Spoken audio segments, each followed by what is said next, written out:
What if the problem isn't you? What if you're in the wrong room? My suspicion? You're not broken and you don't need to be fixed. You've outgrown where you are. Let's get more space and freedom to redesign the life you deserve. Welcome to the Reinvention Room. I'm Allison Hare, podcast launch strategist for ambitious leaders, and we are rethinking everything we've been taught. Part pop culture, part real talk, and all smarter ways to live life on your own terms. Ever wonder if you're being a little bit swindled when you pay the $80 serum that's going to smooth out your wrinkles, or you drink the overpriced celery juice that's going to make you feel an abundance of energy, or you spend the 10 grand on that beautiful retreat in Bali where you think this is going to be the one that finally brings me the change that I want. And then you realize, wait a minute, why aren't I transformed? Am I being hustled? Today's guest is Amy Larocca. She is the award-winning journalist and author of the new best-selling book, How to Be Well, Navigating the Self-Care Epidemic One Dubious Cure at a Time. Her book is sharp, funny, and uncomfortably accurate look at the trillion-dollar wellness industry and the way it preys on our desire to belong, to be better, and honestly, to be fixed, especially if you are a woman. And if you've ever wondered whether the next cure-all trend is actually just an expensive detour from trusting your own body, you're going to love this episode. Who are your glow-up girlies in your circle? Make sure that you share this episode in your group text so you can have interesting conversations about it. Let's get to my chat with Amy Larocca. I'm so excited to welcome award-winning journalist Amy Larocca. Welcome, Amy. Thank you so much. I'm so happy to be here. Congratulations on your book, How to Be Well, Navigating the Self-Care Epidemic One Dubious, I love that word, dubious, cure at a time. How has it been? It's been great. And as I was just saying to you before we started recording, I've been really happy about the result, the reaction that the book has been getting, because I knew when I was talking about this book and thinking about this book that, or I suspected, I didn't know, but I suspected that a lot of women felt like I did, which is neither all in or all out when it comes to the wellness industry. Like, we have our suspicions, but we also want it. We also want to be in on it. And a lot of publishers and agents were like, well, I think it should either be a takedown or an endorsement, a takedown or a guidebook. And I was like, well, it can't be so binary. It can't be all one, and it can't be all the other, because I don't have that kind of relationship to this business, nor does any woman I know. And I had to find the right agent and I had to find the right publisher. And that wasn't necessarily easy, but I felt that women specifically would feel the way I did. And what's been great about having the book out there and being on tour and speaking to women as I, get out there, is that I was right. Everyone is in it. Everyone is like, I'm skeptical and I'm dubious, but I also want it, but I also know that I'm being duped, but sometimes I don't mind being duped, but sometimes I get really mad about being duped. So it's like just how we're going to sort of navigate this thing together and be in it and also mad at it and also out of it and just smarter about it. And have a sense of humor about it. And so it's been really gratifying to me to realize that I'm not alone in my relationship to the wellness industry, which is complicated and not as simple as like, I'm going to take it down or I'm going to just guide us through it and buy in. And how many people exist in that complicated soup with me. It feels like an intelligent person's skepticism, right? Yeah. Like an intellectual skeptic. right? I hope so. That's Intellectual the flip. goal. So if you That's say what it that, feels I'm like. so happy and I'm so relieved that you feel that way. Yeah, but when I was reading the book, I found myself enraged and duped, but at the same time, like there's just no escape. And I'm There's wondering, no like, escape, even right? as I look at like all the chapters, you have chapters on. So when you're thinking of self care, right? We're thinking of manifestation, politics, biohacking, men. There's so many different areas, the cleanses, goop, of course. You can't Of talk course, about right? wellness without I talking know. about Like, I can't tell you. People goop. will be like, "Oh, what are you up to?" And I'm like, "Oh, I'm reading this book." And everyone's like, "Gwyneth Paltrow." Like, it was like the next word out of their mouths. Like, "Are you writing about her? Have you met her?" Like, all these different things. Yeah, you can't escape her. So she's got to be in there. And then, like, what's going on with men anyway? Because wellness comes really largely, it's like, partly out of the medical um, profession and partly out of the beauty industry. But the aspect that comes out of the beauty is a women's industry. We all know that. So wellness really skews largely female. And because the aspects that come out of the medical community come out of this part of the medical world that has largely kind of ignored women's health.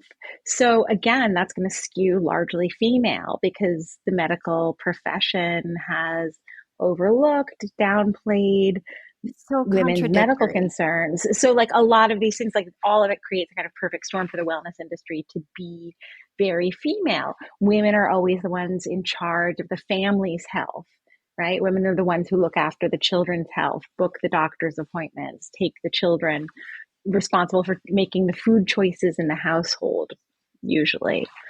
Even still, I mean, we like to say these things have progressed, but I think if we're honest, in most families, a lot of those choices still fall to the woman, even if she's equally earning or out earning, equally working or outworking the male in the household. She's still making those choices. I'm particularly interested in your experience that I couldn't even imagine. Like, did you quantify how much money you spent just writing this book to try all of these I try not to. Luckily, I got a things? really generous advance. Um, thank God. I didn't. In a lot of situations, I was able to get kind of like meteor rate, or because I had a lot of relationships from my time as 20 years at New York Magazine. I didn't really have to pay sort of retail rates for a lot of things. A lot of things I did pay retail rates for, like, um, or get, sort of a trial run as a journalist. I did pay for, my ticket to it's a funny story. Actually, when I went to the Goop conference, I asked for a press ticket and they didn't like the original New York Magazine story that I'd written that kind of inspired me to do this book. So they said I couldn't come. I couldn't have a press pass to the Goop conference. And a ticket was like, $1,500 for a day. So I was like, okay, well, if I can't have a press pass, then I'm just going to buy a ticket. But I knew they hadn't liked the New York Magazine story, so they weren't going to want me to come. So I told a friend of mine to just buy the ticket and then I would go. Um, I'd buy tickets for us to go together and she could put them both in her name. So the night before the conference, she gets this email saying that the tickets have to be put in the attendee's name. So anyone who had two tickets in their name had to name the attendee. So she completely like freaks out. And she's like, oh, no, no, no. She's not a journalist. She like doesn't know. And so she puts the ticket in my name. And 5 minutes later, my phone rings and it's publicist from Goop. And she's like, you can't come. And I was like, What? I can come. I'm a member of the public. I bought a ticket. You can't ban me from coming. I'm coming as a Wow. member of the public. And I bought a ticket. And she's like, okay, well, you can't write about anything.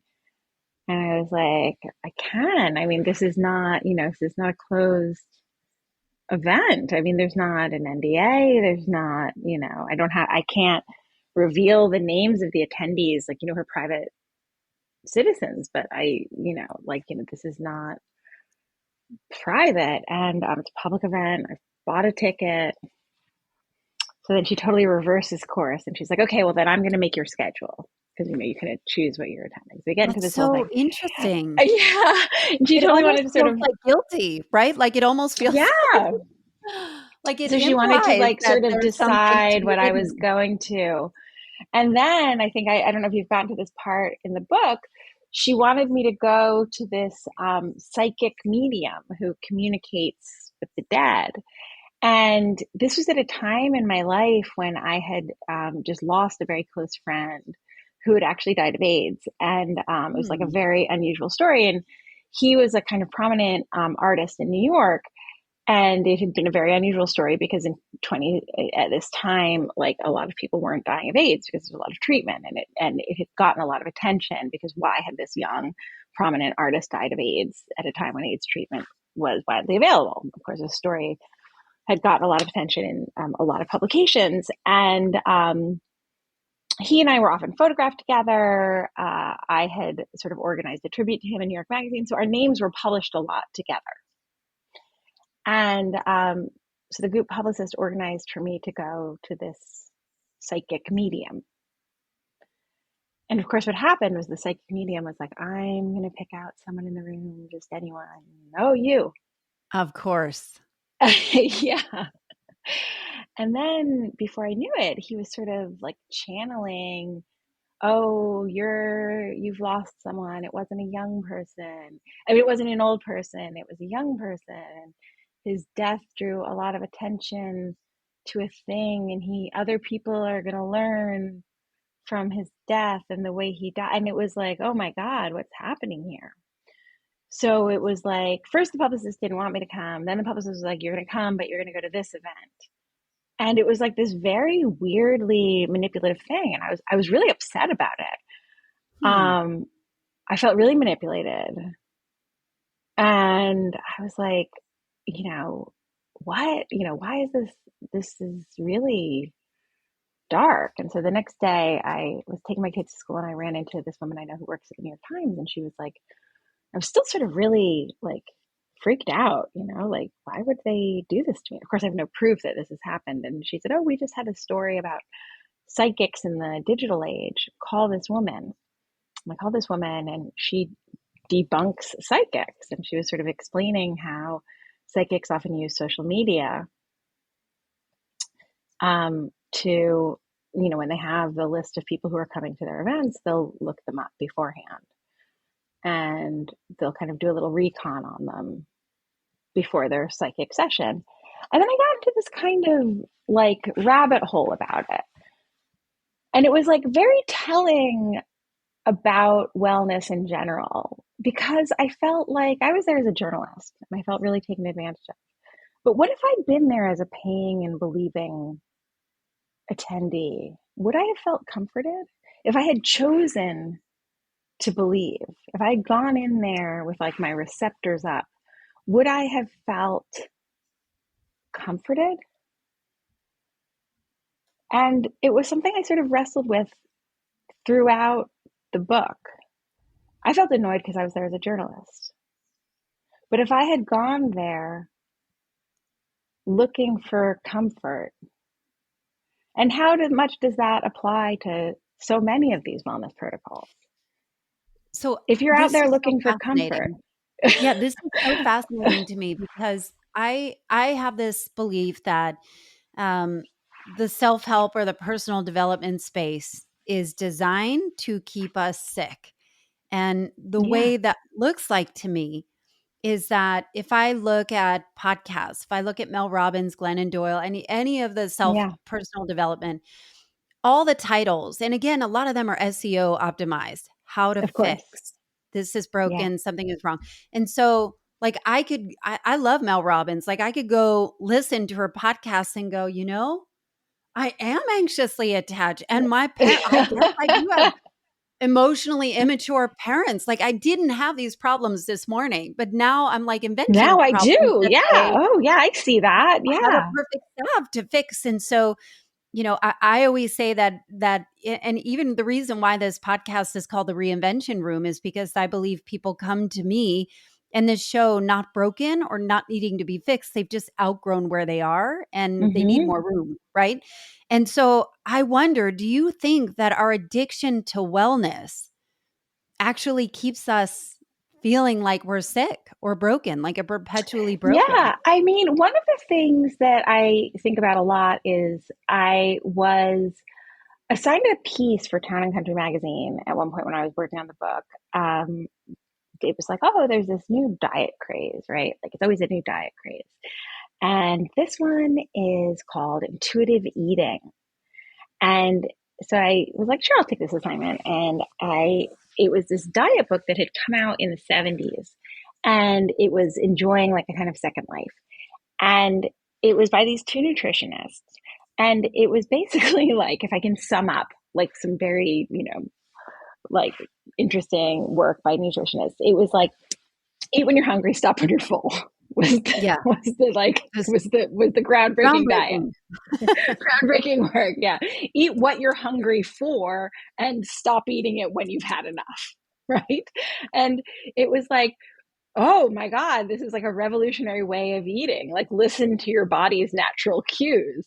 And this was like, oh, like people were going to jump on it the way they jump on like keto or paleo. And I sort of one of the theses of the book is that like what wellness does is it makes you buy your own body back as if it's a luxury good. And Wow. that and because I have my background as a fashion editor, I'm like, oh, you're purchasing yourself. Like, and you're purchasing yourself using the same language and the same techniques that I have become like an expert in 20 years in the fashion industry. Using all those same techniques, I watched the fashion industry use to sell you a handbag or a dress or anything else. And the truth is, you don't have to buy your own body. It's already yours. You actually know it. You actually have these things called like cues of hunger and cues of fullness. And you're being told that you don't.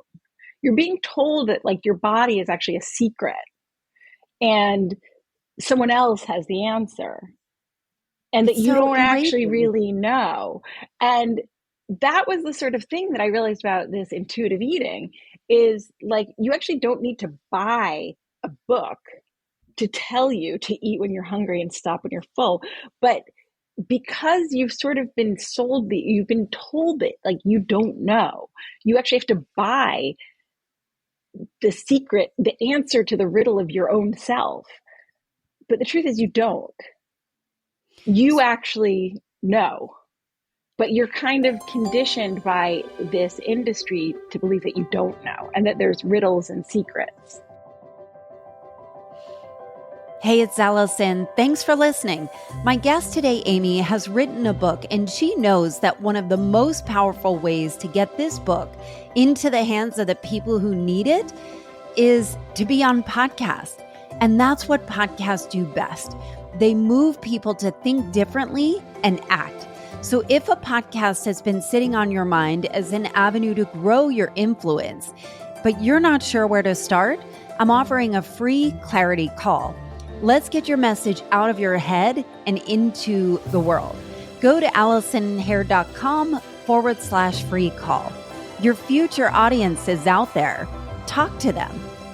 So one of the things that I thought was so fascinating about your book is the history behind all of Yeah. this. You know, Oh my 'cause God. I loved I'm researching thinking that. about skincare, right? Like skincare, Mm. I have really oily skin. It's probably shining up right now. No, But I it's have really perfect. oily You've got skin. gorgeous skin.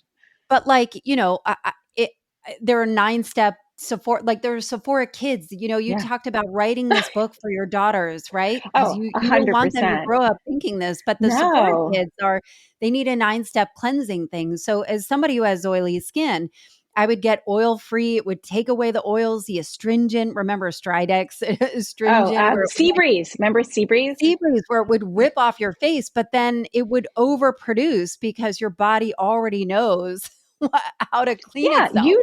right? Like, you know what to do.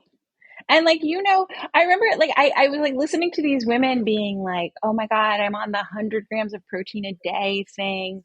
And I didn't get I was at like this very like trendy, cafe in Tribeca waiting to meet a friend. So I was sort of eavesdropping. And, they were like, oh, I didn't meet my 100 grams. So before bed last night, I was like choking down some Greek yogurts. And I was like, you don't want the Greek yogurts. How gross. Like, you don't, someone said you need X grams. Like, you don't want them.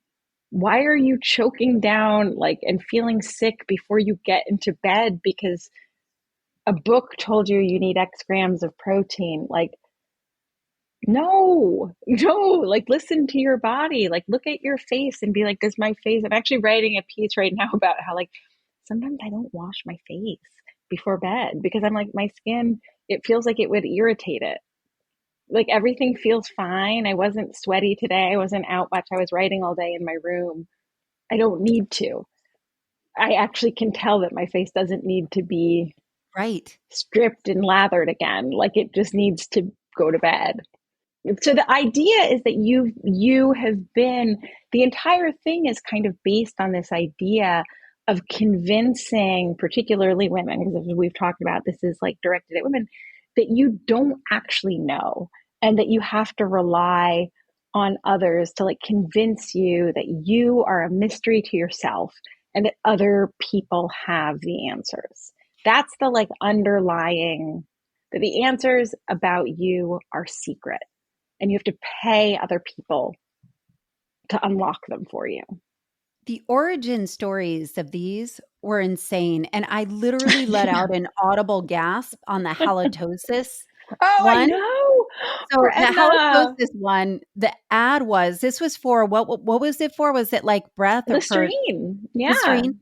So the early ones, and And they she'll never get suggested, married. Yeah. when was the last time your husband asked you out on a date? I know. I wouldn't know that was the hair. I think that was the hair dye one. No, that was the hair dye. That was because you had gray Oh, hair. And the halitosis one was like she oh didn't my understand why she was always a bridesmaid and never a bride. oh my That was god. halitosis. And the hair dye was that, why did you know, have you ever noticed your husband doesn't want to take you out to dinner? And then the bad breath was like, have you ever noticed why you've always been like, you've been a bridesmaid so many times but never a bride? I know. And then the one that was even like not that long ago was the woman who forgot to shave her legs before a date, and the guy like jumped out of bed and never wanted to see her again because she forgot to shave her legs before going on a date.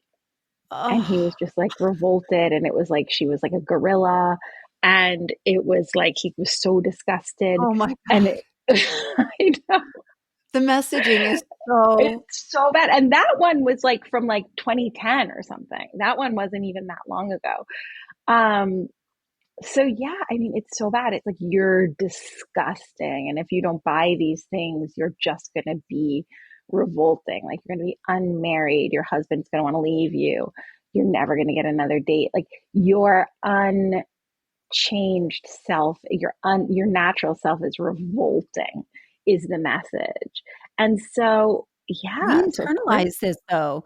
Like I'm somebody who, yeah, I'm 50 years old, and I'm ever 49, I'll since, be 50 in 6 months, see, so we're it's like we're I'm like right there, together. we're right there, yeah. So we know, but like We the know. messaging that we got, like it never was a question to shave my legs, right? Or shave your Of armpits, course where you're going to that's shave your coming legs, back out. right? Now people are have full bush again, Yeah.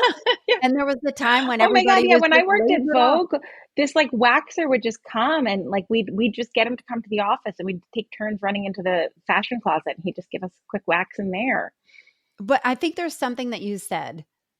Aging is different from disease. It's different from disease, and that was like a really crucial thing, is that it's being treated like a disease, it's being Right. treated like an illness, and it's not an illness. Like, I think that was like something that I became very, very, very sort of like militantly aware of. Like, it is not a disease, it is not a disease to be stopped. It is like, what happens, it is just what is going on.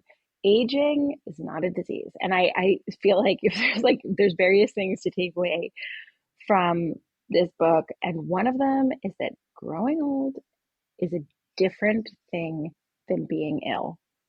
And it's really important that we keep that in mind and we stop treating it like I really got interested also, I was like, every time because I live in New York, I don't know, where do you live? I'm in Atlanta. You're in Atlanta, so you probably like drive. It's probably the same thing. Maybe when you're in your car, you listen to podcasts. Like for me, when I'm walking or on the subway, like I'm like listening to podcasts. So of course, when I was researching the book, I was like, always like had a podcast on, listening to all these wellness podcasts. And I started realizing like how many of them were like, we're going to get you back to you. We're going to get you back to you. And I actually Yeah. like just went through this with my daughter, who is a teenager, and she's a cross country runner. And she was sort of feeling nostalgic for what it was like, what it felt like to run when she was 11 versus what it feels like to run when she's 14. And when she was 11, she just sort of flew off the ground. And running as a 14-year-old is really different. She's like, I just want to get it back. And I was like, of course you feel that way because that's what all this conditioning is. And for me, it was like, get yourself back to what you were like before you had children.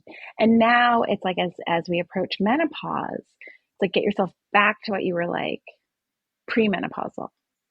And it's like that's not going to happen. You are not the person you were. And trying to claw it back is going to just drive you insane. And that's the problem with treating aging like a disease or treating like, so whenever you go through these kind of like enormous transitions, rather than them being celebrated or even like, let's not even get to celebrate it, just like accept it. You're just like being told to like, don't worry, we're going to get you back. And you're like clawing at this thing that, let's face it, is gone. I But am you're like guilty of clawing and this. clawing and clawing. I am And then guilty. you're just going to feel failure because I'm sorry, but it's gone. And you can't, so like before you even get to like celebrating that you are different and you are changed, you just feel like a failure because you can't get quote unquote back. Mm. And it was really like drove it home for me when I was trying to help my daughter understand that, like, as an athlete, she's never going to run the way she ran before puberty. That's just not, she's not going to have the body she had as a, 51-pound thing that just flew over the ground. And that's wonderful because she is now a totally different person and a totally different athlete. And you think, and we as adult women can say, how dangerous would it be for us to encourage a teenage girl? We can see that, right? Like, how dangerous would it be for us to encourage teenage girls to want to return to that? That's how we give girls eating disorders, right? There's We so can many see that confusing messages. because we're adults, right?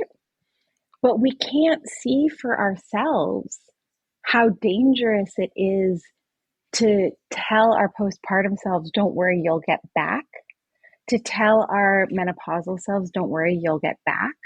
But these transitions are very, very, very significant. And rather than embracing that we're changed and that's wonderful, we treat it like a disease that we need to be cured of, rather than just be like, I will not be the same. I will not return. Like I've moved past what I was at 28. I've moved past what I was at 32. And I don't have to treat myself as a failure because I got older. But it's hard when all of the media It's is saying so something hard. It's differently, like horrible. Sex and the City, and It's Just like Like the That is worst. back, right? And Just Like That is back for its third season. And, my husband, who's the sweetest guy on earth, he walks into the room, I'm watching the news, Sex and the City, and he goes, wow, they've aged. And it's like, no shit, it's been 30 years. Yeah. Yeah, they have. Totally. Yeah. It's been Yeah. 25 years or however many years it Wouldn't it be is. freaky if they hadn't? But at the Yeah. same time, it is you live on both. Like, I dye my hair every single 4 weeks, and I have Yeah, me too. forever, and I have And that's what rebirth. I'm saying about the book, where I'm I like, do all of yeah, it. so do I. Like, I'm not like above it. I'm not like transcending up here being like, no, no, no, no, no.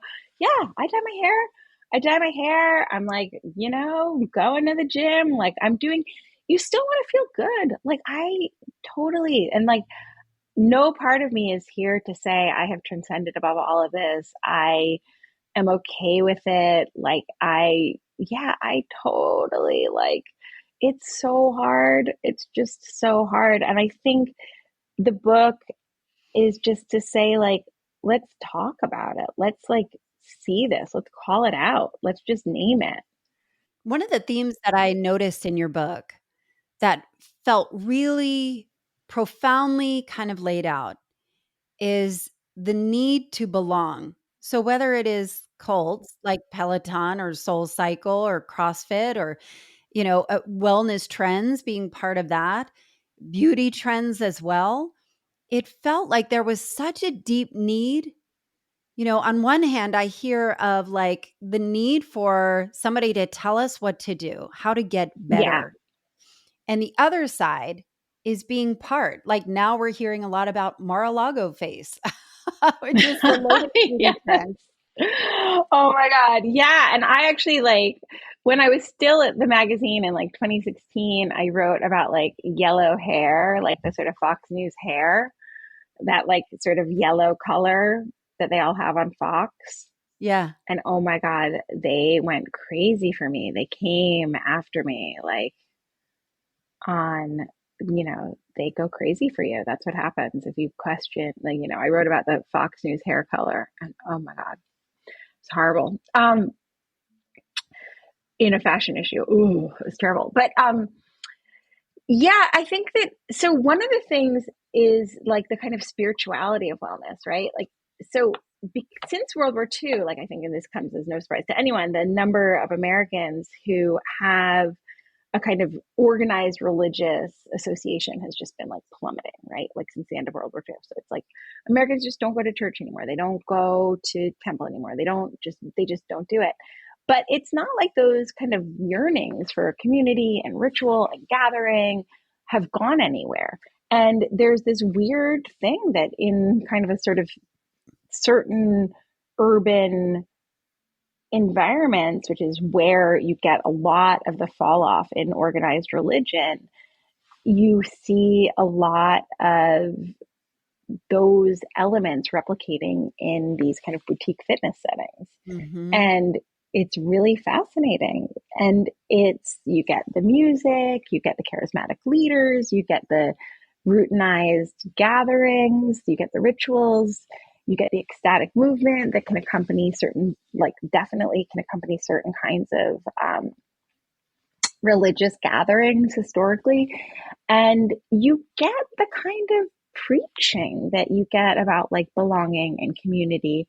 And there's so much talk about a loneliness epidemic, and you do get groups of people who come together and talk an awful lot about supporting each other and also about like kind of shared values and a discussion of shared value and shared belief and shared emphasis on community, lifting each other up, being there for each other. Um, and it's funny, it's around exercise in a lot of these cases. I think about the debunking thing has so much Mm-hmm. to do. Like there was kind of a message that debunking really doesn't have a lot of power. I mean, we're seeing that with vaccinations, that if you It belong to a doesn't have, certain group. yeah, that even if, like, I mean, I think most people at this point know that there's no scientific evidence to back up any idea that vaccination is dangerous. There's no hard scientific evidence. It's like the one study in the Lancet with like 8 participants. I mean, there's no scientific evidence, and there's never been any scientific evidence for vaccine skepticism, certainly vaccines and autism. And yet it persists, it persists, it persists. And an example I write about in the book is that few things have had such bad press as juice cleanses. And yet, when the founders of like the most popular juice cleanse in New York about 10 or 15 years ago and it was like everyone was doing the blueprint cleanse, the juice cleanse, and everyone was doing it, and they had a million imitators, and they were selling their company for hundreds of millions of dollars.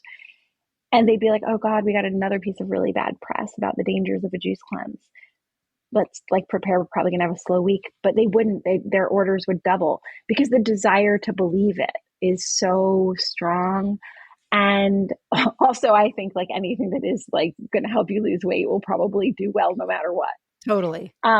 Yeah. So it's like there's no debunking any sort of method of weight loss. And certainly, the desire to believe and the, especially now, the sort of lack of faith in establishment and systems that, you know, are supposed to be there to protect us is very, very, very high. You know, the lack of belief and the lack of faith. Well, the other theme that came true to me reading your book was who do we trust and how do we know who to trust? And like even just the concept of trust of even our medical system, you know, who knows?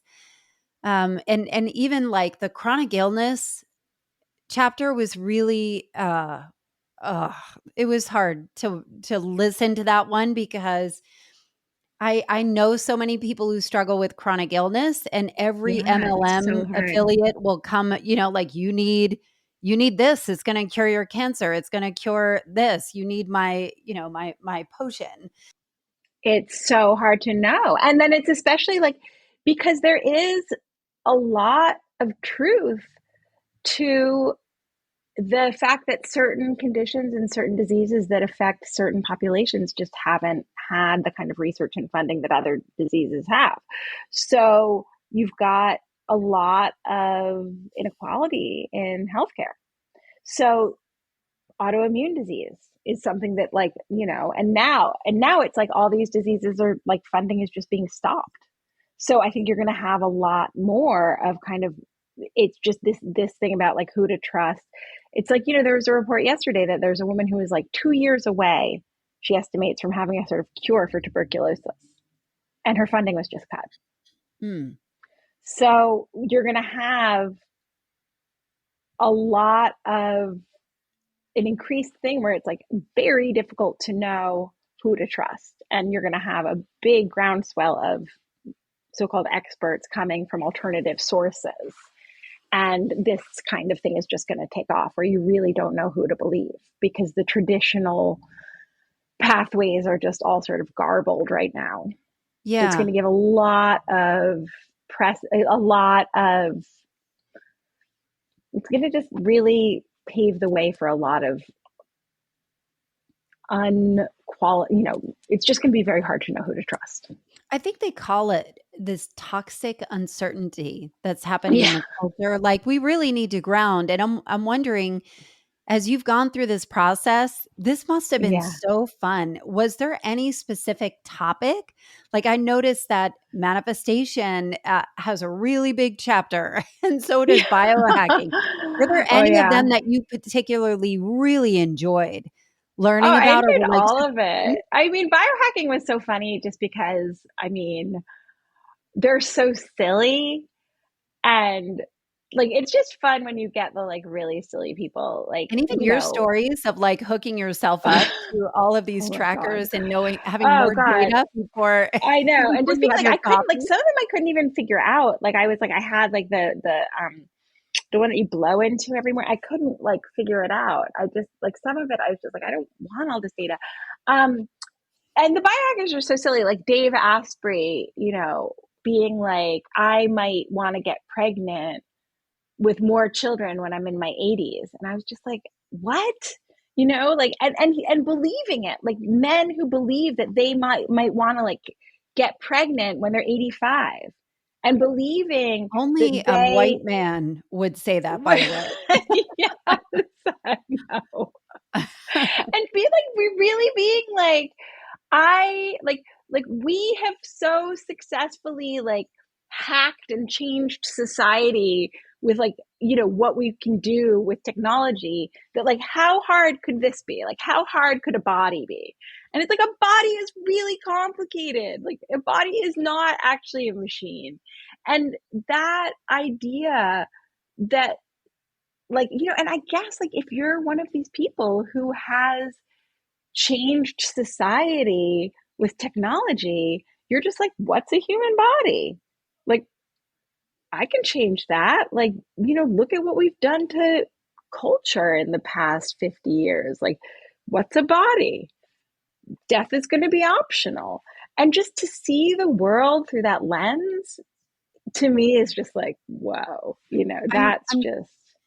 yeah, I'm curious about you going into this project and coming out. What changed your mind? Well, I mean, it was a really long process because I started it before COVID and I was still working at the magazine. And I sort of saw it as like a social comedy. And then there's definitely still elements of that. But then I sort of like, because of COVID, and I just sort of like got a much deeper understanding, and my girls were growing up, and I was like, no, no, no, this is much deeper than that. And it took on like a much more, I don't know, it just got a lot deeper for me as I was working. And I was like, no, no, this is everything I've always really cared about as a woman. And now as a mother, as my girls are growing up. And I just cared a lot more really as the process went on. I was like, this is just bigger and more important to me than I think I understood in the beginning. Like, I think, I'd be like, oh, all the fashion people go to this guy and get these colonics and it's just silly. And it is, and there is that aspect of it. But then I was like, no, no, this is important. And this is really important stuff that we need to be thinking about. And um, of course, I couldn't have predicted COVID, and I couldn't have predicted Maha, and I couldn't have predicted a lot of things that are happening. Um, but it is really important, and it's really important that we take it seriously. And it's really important that we don't lose our sense of humor about it because it is really silly still, but that we sort of look out for each other and, just, just don't like, and take care of each other. Like, I mean, sometimes I'll be like, oh, I spent all day trying to understand how and why collagen cannot absorb, and then just I like drank collagen anyway. Like, like I like, it's okay because I'm like, well, what if, like, and all my friends are drinking collagen and they're so plump and beautiful, and I'm like, well, heck, so it's like, just like we're in it, like, just it's okay to be in it. I feel like we want it to work. We want the retreats to work, and Yes. I'm I somebody always that think of that old like moisturizer that it was around in the 90s, like Hope in a Jar. And I'm like, yeah, it's all Hope in a Jar. hope in a jar. And I think about how much money I've spent on Oh my God, I know. retreats, on manifestation programs, on and all of them have their benefits, right? But like the mindset stuff and I find psychics, and that I I love really like only like to spend my money now on stuff that like has really deliverable outcomes. Like, I will spend money on like Pilates because I feel like it works. Like, I don't like, like I like the really deliverable stuff, yeah. Does you it know? do you get to the point where you feel cynical? Yeah, sometimes. But then I also like can also feel really like optimistic, and I also can feel really like um we're all just trying to like get whatever gets you through the night, right? Like, and that I'm a big believer in whatever gets you through the night too. I talked to you about this before we started recording, but people come to this show usually over the age of 40, and you get to a point where that road behind you has a few cracks at this point. You've had some bumps in the road where you're like, Wait a minute, all the stuff I believed, that was bullshit, wasn't it? What does the Yeah. real look like?" And so I think looking for miracles and psychics. Like, I want them to work. I want all of these crystals that I have on my desk. I want them to work. I want all Yeah. of this stuff, and I'll still keep buying it and going on the retreats and hoping for that guru or that somebody. I think it is just finding the place where you know how to identify real bullshit and snake oil and Yeah. know where you get the benefits from. And I wonder, coming from this, what changes for you? Like, what behavior changed? What behavior changed for me? Probably just do a lot less, honestly. Like, I probably am just a lot more streamlined in terms of what I will and won't do. I am also much more sensitive to the deep sort of medical stuff, like in how important it is that we take care of ourselves and our daughters, and that we treat legitimate concerns legitimately. Do you feel like I mean, it's freed up mental capacity in your brain? no, no, no. My mental capacity is No. jammed, jammed. It's jammed in there. You Oh kidding? no. Yeah, There's no, no no, no. It's escaping still me. like it's all yeah. Well, there's no escaping this. I wonder what There's no surprised you escaping. the most? What surprised me the most, I think, is just how susceptible we all are. And how I think what surprised me the most is what we were talking about a little bit earlier, how much the extent to which we've all been sold on this idea that our own bodies are a mystery to us, Yeah. and how much we all accept that we don't know ourselves, and how much we all take that for granted. That we're so willing to believe other people who tell us they know better than we do about ourselves. I think my favorite chapter of yours was kooks. Yeah, I know the kooks. I know, I love a kook, so that's my favorite part too. Yeah, so how do people get the book? The book is called How to Be Well. You can get it really anywhere. I mean, it's on every platform, and I know some people love to buy from Amazon. Some people like to stay away from Amazon, so it's on Amazon. It's on all sorts of independent sellers' websites as well. So yeah, you can find it anywhere. It is such a great book. Is there any way people can reach out to you if they want to give you their feedback? I'm on Instagram. It's Amy Larocca author, and I have a website, which is just amylarocca.com, and there's an email link on there as well. I would love to put it on the show notes for you. But Amy, thank you so much. Your work is really Thank you important. so much. Thank you so much. So I know we don't want to be duped. We are craving something to believe in, don't you think? It is hope in a jar. Amy Larocca's take is smart, nuanced, and uncomfortably close to the bone. Her book, How to Be Well, is like sitting in a group chat with your smartest girlfriends, equal part validating and calling you out. And if this conversation stirred something in you, or kind of made you side-eye your collagen gummies, grab the book, share this episode, and tag me and Amy on Instagram. I'd love to know what landed for you. And if you're rethinking the way you package your own message, I've got space open for podcast strategy sessions. You can book a free call with me at AllisonHair.com/free call. If you like today's episode, there are several ways to support the show. I produce this show myself, so it helps me continue to make it. First, please rate and review the show on the platform where you listen, and consider sharing this episode with a friend or five. That's how it grows, by sharing these ideas. Second, please sign up for my email where I send out a short personal note to you every week, and always with a sprinkle of snark and some best finds. You can sign up at AllisonHair.com/email. As always, thanks for listening and hanging out with me in the Reinvention Room.